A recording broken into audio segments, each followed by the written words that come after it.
Ladies and gentlemen, today we delve into the harrowing history of waterboarding, a practice that stands as one of the most ancient and widely recognized forms of torture. It is a method specifically designed to inflict extreme suffering by simulating the terrifying sensation of drowning. The technique typically involves restraining an individual, often to a board covering their mouth and nose with a cloth, and then pouring water over the cloth to obstruct airflow. This deliberate deprivation of oxygen, a form of asphyxiation using water, has been known by various historical terms such as chiffon taka, water cure, or submarino. It is crucial to recognize that, while often described as merely simulating drowning, experts and survivors consistently affirm that the experience is akin to real drowning that simulates death. This distinction is vital, as the immediate gag reflex and overwhelming sensation of suffocation are not merely psychological tricks, but direct physiological responses to a life-threatening situation. The language used to describe waterboarding often attempts to obscure its true nature, making it appear less severe or potentially permissible. A deliberate redefinition aimed at circumventing explicit legal prohibitions and public condemnation. Physically, victims face the immediate risk of actual drowning or near drowning, a complex process involving breath holding, intense struggle, physical exhaustion, and rising carbon dioxide levels. They may also experience the inhalation of liquid, violent coughing and vomiting, loss of consciousness, respiratory failure, and even cardiac arrest. Accounts frequently describe victims expelling food consumed hours prior and suffering from involuntary spasms of the torso and extremities. Some even note bleeding from the ears.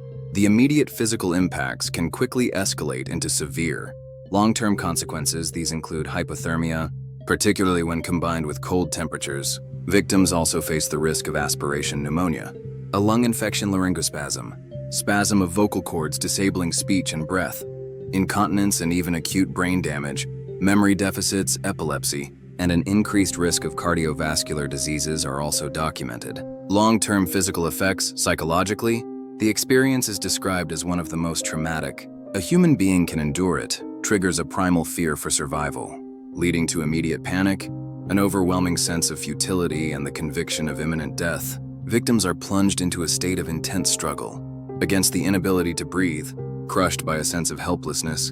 The anticipatory fear that next time they might not stop is particularly vile, highlighting the torturer's absolute control. The long-term psychological effects are devastating and pervasive. Survivors frequently suffer from panic attacks, depression, and post-traumatic stress disorder (PTSD). Profound changes in personality are common alongside enduring shock. Confusion, distrust, chronic sleep deprivation, mental exhaustion, and profound isolation. Testimonies reveal recurrent drowning nightmares, persistent anxiety about a total loss of control, humiliation, worthlessness, and hopelessness. A critical observation is that waterboarding is rarely an isolated act, but often part of a systematic, multifaceted approach to breaking a detainee's will. It has been used in conjunction with other brutal methods, such as stress positions, hooding, deprivation of light and auditory stimuli, sleep deprivation, walling, slamming against a wall, and cramped confinement. The cumulative effect of these techniques is designed to destroy an individual, psychological and physical resistance, creating a state of complete helplessness and dependency on the torturer. Despite being often discussed as a modern phenomenon, the practice of waterboarding is deeply woven into the fabric of human history, with its roots extending back centuries. This recurrence across diverse political systems and eras points to a fundamental yet flawed logic of coercion. It suggests that the technique is not tied to a specific ideology, but rather to a common dangerous temptation for authorities to resort to brutal methods when facing perceived threats or seeking absolute control. Forms of water torture are documented as far back as the 15th century. Medieval French courts extensively and legally employed water torture, known as the question, which involved forcing large quantities of water into the victim's stomach. The inquisitorial age, particularly the Spanish Inquisition, also widely adopted water torture, referring to it as the taka or water cure, where a cloth was forced down the throat and drenched in water, causing choking in early modern Europe. The Dutch used the water cure during the Amboina massacre in 1623, pouring water over a cloth draped around the head. The 30 Years' War saw a variant known as the Swedish drink, involving forced water ingestion. Later, during the Philippine-American War, 1898 to 1902, American soldiers utilized the water cure on Filipinos, forcing water into victims' throats and noses to simulate drowning. The 20th century saw waterboarding reappear in various conflicts. The Japanese Imperial Army during World War II commonly used water torture, restraining victims and pouring water over their faces, or submerging them until near drowning. The French also employed the technique known as chiffon during the Algerian War in the 1950s, and it was reportedly used by the US during the Vietnam War. In the late 20th century, dictatorships institutionalized water torture. Under General Augusto Pinochet's military dictatorship in Chile, 1973 to 1990. Extensive and systematic use of torture included waterboarding, known as submarino, where victims were submerged in tanks of water, often contaminated with urine or feces. The War on Terror era following the 9/11 attacks marked a controversial modern resurgence by the US CIA under the guise of enhanced interrogation techniques, ITS. The evolving terminology for waterboarding across these eras, from taka and water cure to chiffon, submarino, and enhanced interrogation, is a significant pattern. These varying terms are not merely descriptive, they often carry different connotations. This constant rebranding demonstrates a deliberate strategy by states and regimes to distance themselves from the internationally condemned label of torture by using softer, more technical, or even therapeutic-sounding terms. They attempt to create a legal and public relations loophole. The accounts of individuals subjected to waterboarding provide chilling testimonies to its devastating impact.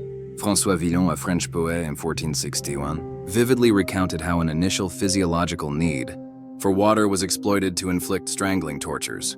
William Lithgow, a Scottish traveler tortured by the Spanish Inquisition in 1620, described a cloth covering his face. Water poured softly upon his head, forcing water into his inward parts, causing his body to swell twice or thrice as big as before, and his eyes staring and straining out. During World War II, Eric Lomax, a British POW, was waterboarded by the Japanese Kempe Tai, describing his ordeal as a long and agonizing sequence of near-drowning choking, vomiting, and muscular struggling. Lester Tenney, a Bataan Death March survivor, witnessed a fellow American soldier spread-eagled on a board, head lower than feet, nose held in salt water poured into his mouth from a tea kettle. Chilean survivors of the submarine under Pinochet's dictatorship reported recurrent drowning nightmares. Decades later, along with prolonged insomnia and pervasive feelings of insecurity and hopelessness, post 9/11 Abu Zubaydah, an alleged Al-Qaeda operative, was waterboarded 83 times, experiencing involuntary spasms and at least once becoming completely unresponsive, with bubbles rising through his mouth. Khalid Sheikh Mohammed KSM was waterboarded 183 times, often combined with walling and sleep deprivation. The authorization and implementation of waterboarding throughout history implicate a range of leaders and regimes. While King Ferdinand II and Queen Isabella the first authorized the Spanish Inquisition, figures like Grand Inquisitor Tomás de Torquemada oversaw its use. In the modern era, US President Theodore Roosevelt privately dismissed the water cure as mild torture.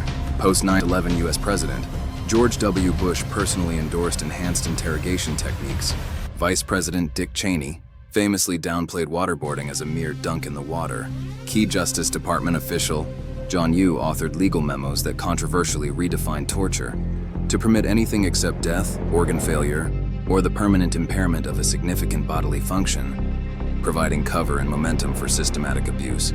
Chilean dictator Augusto Pinochet systematically used submarino during his 17-year rule. However, the international community's stance is clear and unwavering. Waterboarding is unequivocally condemned. It is absolutely prohibited under international human rights law, including the UN Convention Against Torture, UNCAT, signed by over 170 states, and the Geneva Conventions. Authoritative bodies like the European Court of Human Rights and the UN Committee Against Torture recognize it as torture within US domestic law. President Barack Obama explicitly stated that waterboarding constitutes torture, and it is now prohibited by US military regulations. Contrary to claims by proponents, torture is widely recognized as ineffective for intelligence gathering. The UN Special Rapporteur on Torture, Nils Melzer, emphasized that torture is known to consistently produce false confessions and unreliable or misleading information, as victims will say anything to make the pain stop. The 2014 U.S. Senate Intelligence Committee report corroborated this, concluding that the CIA's use of EITs, including waterboarding, was not an effective means of acquiring intelligence. The use of waterboarding also inflicts significant damage on a nation's moral authority and international relations. Reports of American torture sparked widespread outrage, particularly in the Islamic world, significantly hampering foreign intelligence capabilities and damaging the U.S.'s reputation as a moral authority. This provides a green light to torturers around the world, undermining the universal prohibition against torture. In conclusion, the comprehensive examination of waterboarding reveals a disturbing, historical continuity, manifesting under various names and justifications. Despite attempts to rebrand or redefine it, waterboarding remains unequivocally a form of torture. Its inherent nature, simulating the primal fear of drowning, inflicts immediate and profound physical and psychological suffering, leaving indelible scars that can torment survivors for decades. The lessons from history are unambiguous. Torture dehumanizes not only the victim, but also the perpetrator and ultimately society as a whole. The enduring legacy of trauma carried by survivors serves as a powerful reminder of the profound human cost. Remembering these stories is crucial to prevent future abuses. And to honor the resilience of those who suffered, we must maintain continuous vigilance against any attempts to justify or reintroduce torture, ensuring human dignity is protected above all else. Join us next time as we explore the ethical dilemma faced by medical professionals involved in interrogation. Don't forget to subscribe for more insights into human rights and history script instruction.